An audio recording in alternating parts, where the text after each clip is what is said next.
کابل نیوز ګران لیدونکو سلام، ژورلی ته راغلاست. زلمی خلیلزاد وایي چې هیلهمند دی چې د انتخاباتو نه مخکې سولې په اړه خبرې نتیجه ورکړي او یو تفاهم ته ورسیږي. دا خبر په داسې حال کې چې د دې نه مخکې د انتخاباتو د ځنډېدو او د موقت حکومت د جوړېدو بحث په امریکایي رسنیو کې او د هغه نه وروسته په افغانستان کې په سیاسي حلقو کې هم دغه بحث روان دی. ګرچې د موقت حکومت بحث یوازې د سولې پورې مربوط نه دی، د سولې د بحث نه بغیر هم ځینې کړۍ چون په انتخاباتو باندې باور نشته، د پارلماني انتخابات چې رقم تیر شول، د هغه نه وروسته ریاست جمهوریت انتخابات هم که داسې وي په دې چون باور نشته دی، نو دغه غوښتنه کوي چې باید یو بل حکومت رامنځته شي تر څو انتخاباتو کې. خو اوس دغه بحث د سولې د بحث پورې تړلی دی. داسې ویل کېږي چې امریکا او طالبان بعض توافقات ته رسیدلي، د هغې توافقاتو یو برخه هم دغه ده چې موقت حکومت جوړ شي. زموږ د بحث موضوع همدا ده، په همدې مسله باندې بحث کوو او په بحث کې موږ سره ملګري دي پوهنمل اسد وحیدي، پوهنتون استاد او سیاست شنونکی. زموږ بل ملګری دی ښاغلی فضل الرحمن اوریا، د لوی ملي ائتلاف ویان، او زمونږ دریم ملګری دی ښاغلی اسدالله ظاهري، د افغانستان د سولې د عالي شورا ویان. ستړي مشئ، په خیر راغلی. جناب ظاهري صاحب، جریان‌های اخیر که فرات آقای زلمه خلیلزاد راجع به صلح و آره گفته میشه که توافقات به وجود آمد، حتی حرف از معطلی انتخابات و حکومت موقت و شورای عالی صلح در جریان است از انکشافات اخیری که راجع به صلح و گفتگو و مذاکره با طالبان در جریان است. با نام یاد خدا، عرض سلام و ادب و احترام در خدمت شما و بینندگان شما و همکاران گرامی در برنامه. به ارتباط سوال شما این که به هر حال چی کنش و واکنش های یا فعل انفعالاتی در حوزه یا در پروسه صلح اتفاق میافتد. به هر حال شورای عالی صلح به عنوان تنها مرجع معتبر و مرجع رسمی که مدیریت و رهبری پروسه صلح به عهده داره، هر آنچه که به ارتباط صلح اتفاق میافتد شورای عالی صلح در کانون و محور گفتگوها و رایزنی هستند.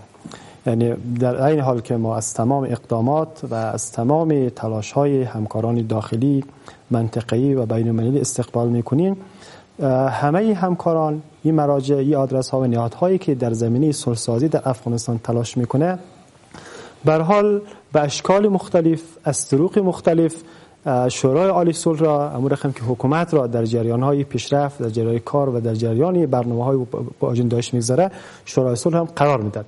پس بنابراین ولی خانم سرابی شکایت میکنه چرا؟ به هر حال ایشون گرچه این حرف را به هر حال ایشون اظهار داشته است، آنچه که ما به هر حال در جریان هستیم و رصد میکنیم و پیگیر هستیم با آدرس ها مراجع مختلف و در واقع چهره‌های مختلف در شورای عالی صلح، این است که به هر حال تمام آدرس ها و نهادها و مراجعی که در این حوزه فعالیت میکنه به هر حال شورای عالی صلح در جریان قرار می‌گیرد. یعنی اگر در جریان هستین پس از انکشافات اخیر معلومات شما چیست؟ انکشاف این است که به هر حال ملاقات‌های به هر حال از سوی فرستاده ویژه وزارت ایالات متحده آمریکا در زمینه صلح خب به هر حال در قطر و در جاهای دیگه به هر حال اتفاق افتاده و الان هم آقای دکتر زلمه خلیلزاد در کشور به سر میبرند تا نتیجه گفتگوها و مذاکرات‌هایشان را با حکومت. نه، از توافقاتی که صورت گرفته گفته میشه که توافقات صورت گرفته.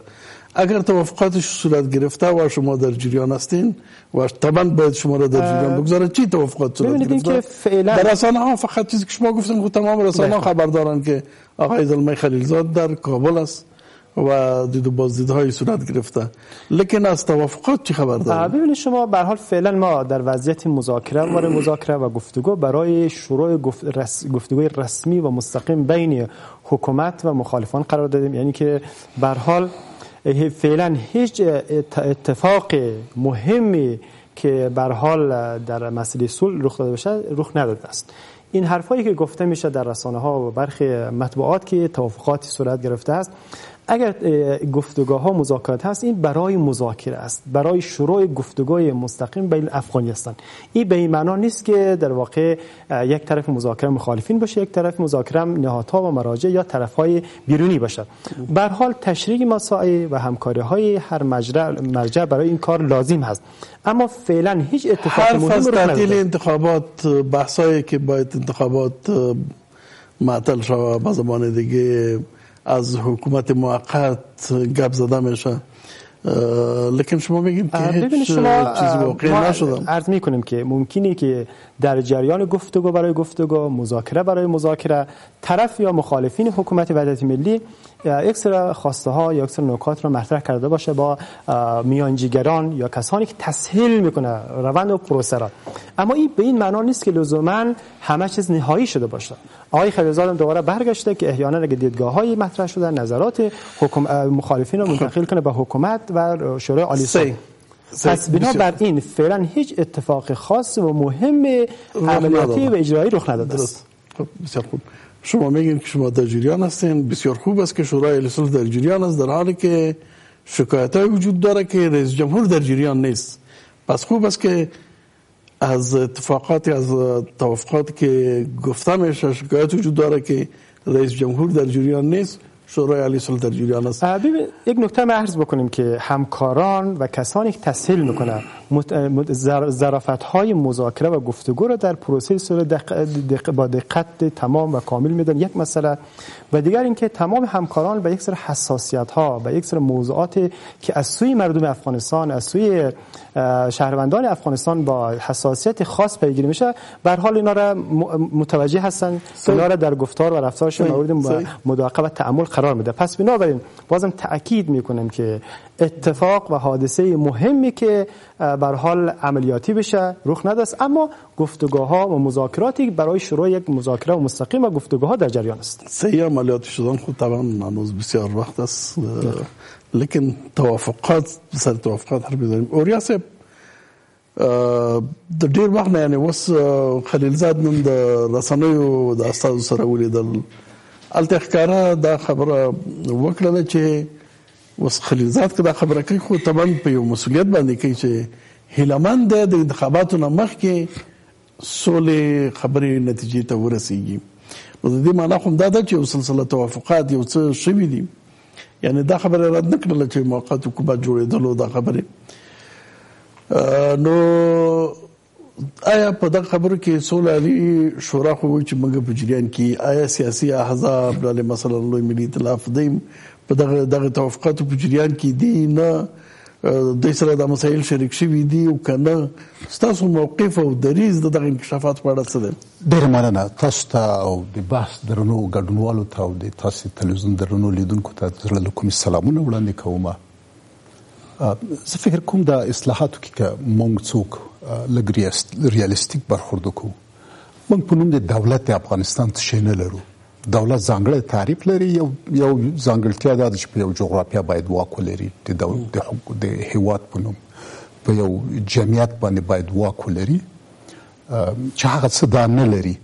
نو داسې ورته ویلی سو چې شبه دولت، شبه حکومت، او دغه شبه حکومت په تیرو 4 کلونو کې د جنگ مدیریت دوی لاس کې نه و، ځکه چې چا سره چې د جنگ مدیریت په لاس کې نه وي هغه سره د سولې مدیریت هم طبیعتا نه وي.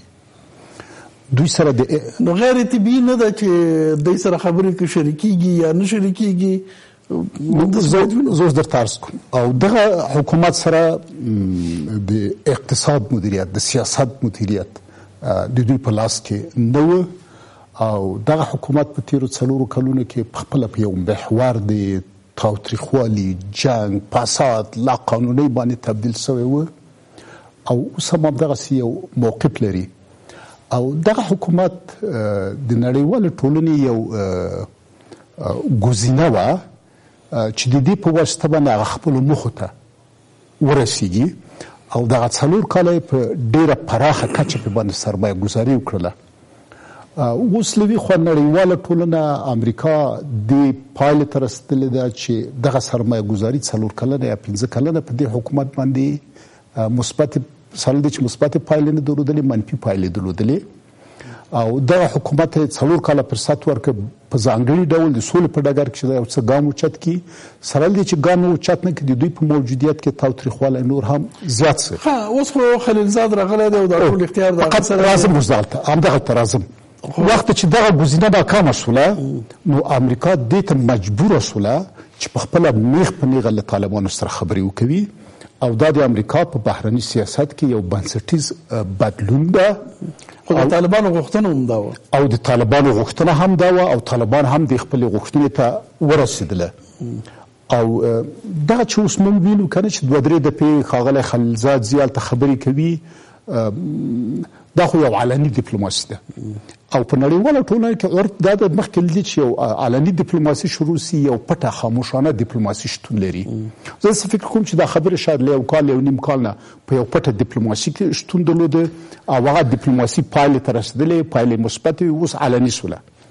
لوی ملي ائتلاف احزاب ګوندونه در مجموعاً د خبرو په جریان کې نه دي. فقط یو لحظه اجازه راکړه د افغانستان لوی ملي ائتلاف په هیڅ ترتیب سره د دغو پیښو په جریان کې نه ده او زما په آن باندې حکومت د دغو پیښو په جریان کې نه ده. امریکا او نور ضرورت نه لري چې دغه حکومت د دغو پیښو په جریان کې ځکه دغه حکومت وروسته له دې د سولې په پروسه کې مثبته ونډه نشي اخیستلی بلکې دوی به منفي ونډه ولري.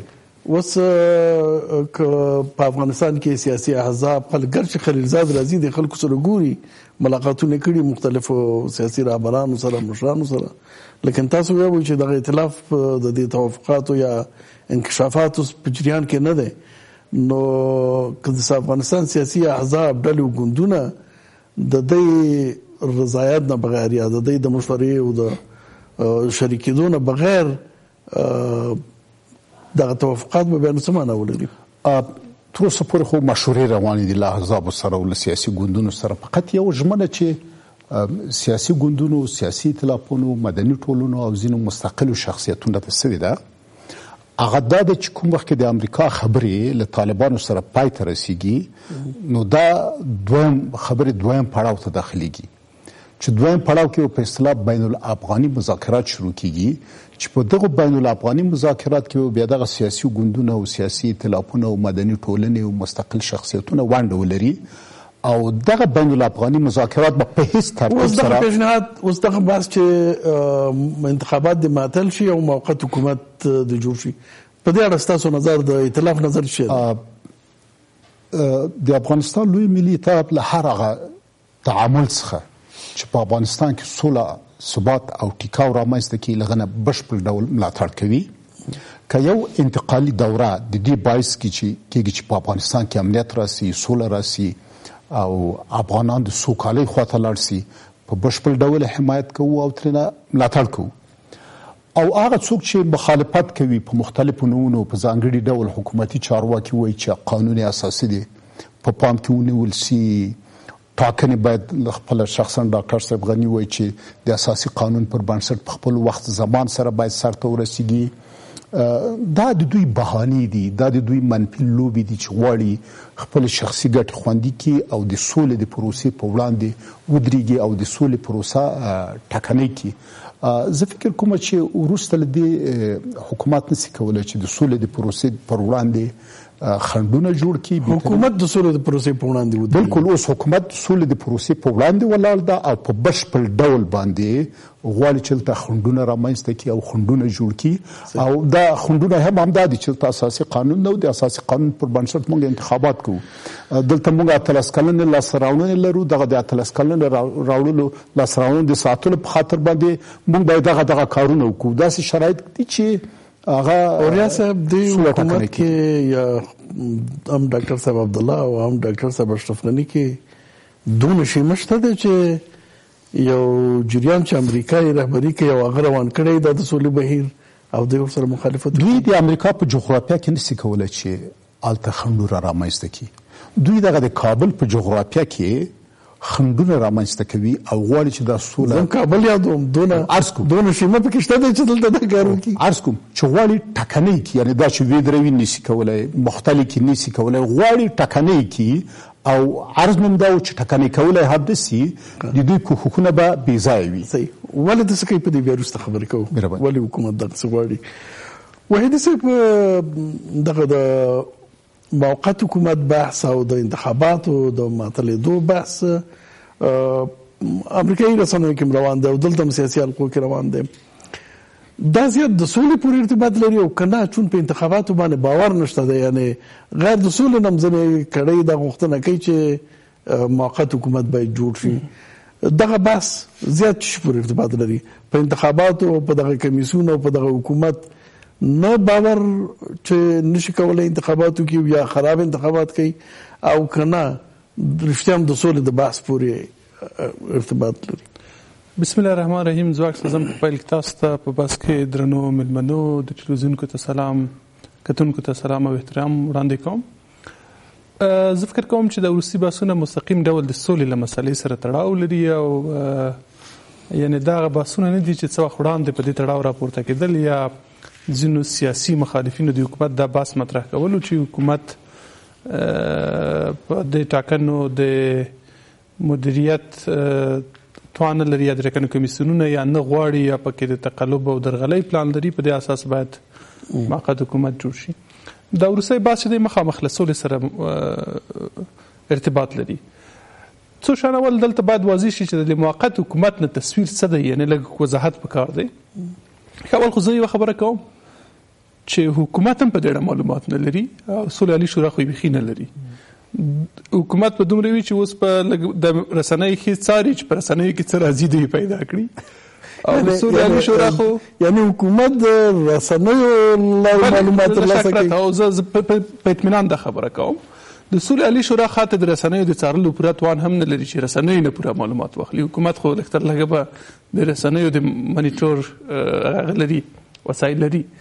د موقت حکومت دوه تعبیر دي چې بحث پکې یو اکټ ګورنمنت چې ورته وایي یا سرپرست حکومت. د دې معنا څه ده؟ د دې معنا دا ده چې په حکومت کې وزارتونو یا ادارو کې باید تخنیکی کسان سرته راشي. مثال د پوهنې وزارت یا د پوهنې وزارت یو سیاسي بحث شوی، یو سیاسي کس رهبري کوي، دا د کور کېنول شي یو مهم چې پوره تخنیکی سړی وي، غیر سیاسي سړی وي یا د ډلو ټپلو سړی دی هغه راشي د پوهنې وزارت رهبري ته. دا بس نه په دې بحث زموږ موینان خلاصه کوي چې مجرد نشته رئیسان سیاسي خلک سیاسي غیر سیاسي یعنی پوره تخنیکی کسان هم شته په دې حکومت کې، حتی کله د ریاست تر کچې هم هغه برازیل هغه ته د دغه ادارو مشرۍ ته او د حکومت مشرۍ ته به یو داسې سیاسي کس راوستل کېږي چې هغه غیر متنازع سړی وي، نه چندان مجاهد وي نه چندان کمونیست وي، یو ډول کس چې بې طرفه پاتې شوی وي، طالبان ورته دښمن په سترګه ونه ګوري، سیاسي ډلې ټپلې د لانجمن کس په توګه ونه پیژني، چې په غالب ګمان د شاهي کورنۍ بحث روان دی چې دغه کس باید د شاهي کورنۍ یو کس وي. دا بحث یو تعبیر دا دی د موقت حکومت نه. دویم تعبیر د موقت حکومت نه دا دی چې داسې یو حکومت دلته رامنځته شي چې په هغو کې سیاسي کسان وي خو ټول ناپیلي کسان. لومړني حکومت ته دوی سرپرست حکومت وایي، اکټ ګورنمنت چې وایي سرپرست حکومت دی. دویم چې دوی ورته موقت حکومت وایي، د امریکانو اصطلاحات دي چې د لپاره یې کاروي. موقت حکومت دی چې دغه موقت حکومت بیا یعنی دا به د جوړجاړي د تکمیلېدو مرحله وي. د طالبانو حکومت او سیاسي ډلو ترمنځ به امریکان ترمنځ به د سیاسي جوړجاړي د تکمیلېدو مرحله وي. کله چې دا تکمیلېږي بیا یو بل پړاو ته چې هغه به دوامدار او نورمال پړاو وي، هغه ته د تیرېدلو لپاره به دغه مرحله کارول کېږي. دا بحث دی پکې. اوس دا بحث مستقیما د سولې خبرو سره تړلی. ولې امریکایان یعنی سولې خبرې دې مرحلې ته رسېدلې دي چې د عبوري حکومتو دا بحثونه دي پکې. دا حتی دا بحثونه وشي د دې بحثونو لومړنۍ خبرې په تر دې وړاندې شوي. د دې یو پرمختللې بڼه په دغه 3 ورځو کې چې کله خلیلزاد په خطر کې له طالبانو سره خبرې کولې. ښه اوس په دې کې مهم او اساسي بحث څه شی دی؟ هغه اساسي خبره څه ده؟ طالبان خو وایي چې موږ له امریکانو سره خبرې کوو، دغه د امریکا نظر شروع سره خبرې وکړي. او د طالبانو دویمه خبره ده چې له امریکایانو سره له خبرو وروسته موږ له افغانانو سره خبرې کوو ترڅو خپل داخلي ستونزې حل کړو. خو په دویم پړاو حکومت سره نه په دویم پړاو کې په دې ټینګار کوي چې له حکومت سره نه. که اوس په دویم پړاو کې هم طالبان حاضر نشي له حکومت سره خبرې وکړي، د دې معنا دا ده چې اصلا افغانستان کې حکومت نه وو، نشته سیستم نه وو. دا ټوله لوبه چې روانه وه د امریکایانو روانه کړې وه. اوس د جګړې دلته خو جنایتونه شوي، ممنوع وسلې کارول شوي، په سلګونو زره انسانان وژل شوي. د دې که عملي نه وي لږ لږ اخلاقي یا په تبلیغاتي کچه پړخ امریکایانو ته ورګرځي. اوس امریکایان غواړي دلته د یو داسې حکومت د ایجاد له لارې چې هغه طالبانو ته هم په اصطلاح یو د وړو پزه جوړه کړي چې طالبان خپلو جنګیالیو ته هم ووایي چې موږ د یو داسې حکومت سره خبرې کوو چې هغه زموږ دښمن نه دی، حکومت دی په هر حال. یعنې امریکایانو غوښتنه پوره شوه چې طالبانو حکومت باید خبرې وکړي.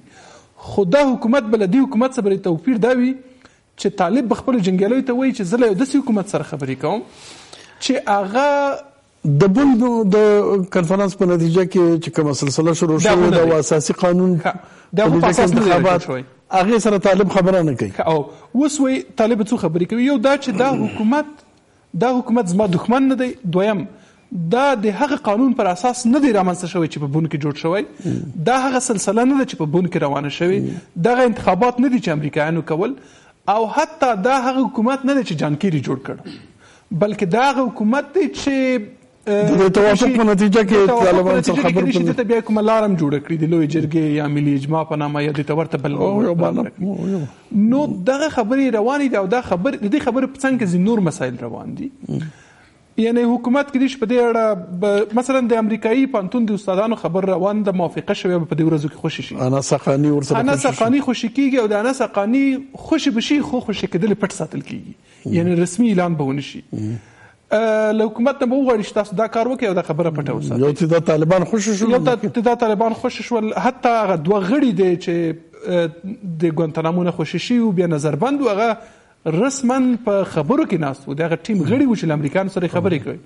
له امریکایانو سره چې کوم 15 کسیز ټیم خبرې کولې، په هغو کې یو ملا فاضل و چې د طالبانو وخت لوی درستیز و، دویم پکې مولوي خیر الله خیرخوا و چې د کورنیو چارو وزیر او د هرات والی و، هغه د دې خبرو د ټیم غړي وو.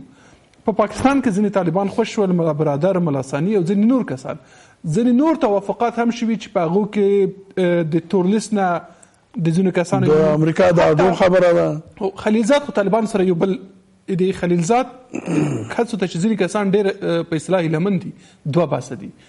خلیلزاد یو طالبانو سره عمومي مسله پر مخ وړي، طالبان څه غواړي امریکایي ځواکونو وتلو، دا باس ده.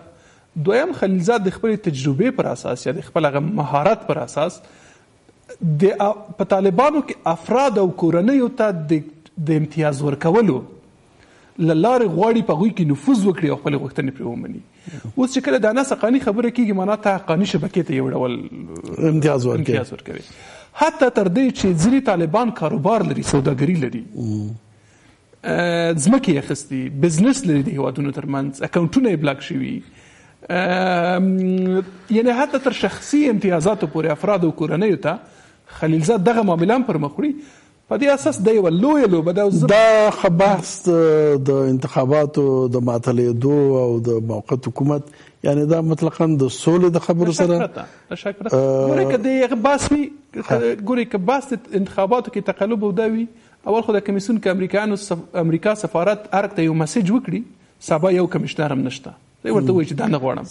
که وایي په انتخاباتو کې مداخله نه کړي، دې ارګ ته چې امریکایانو وایي تاسو وایي چې دا ارګ به ودرېږي امریکایانو په مقابل کې چې نه موږ انتخاباتو کې مداخله کوو. خو اساسي بحث دا دی چې دلته خو یوازې طالب نه دی، داعش شته دی، نور بحثونه هم شته دی، طالبانو سره جوړجاړی دی او که د سولې خبرې دي ده، ځکه سوله یو عام افغان ته خو دا ده چې دلته جګړه ودرېږي، جګړې ودرولو بحث دی او که نوې لوبه ده. یو دمه لرو، د مې وروسته په بحث کوو، یو لنډه دمه.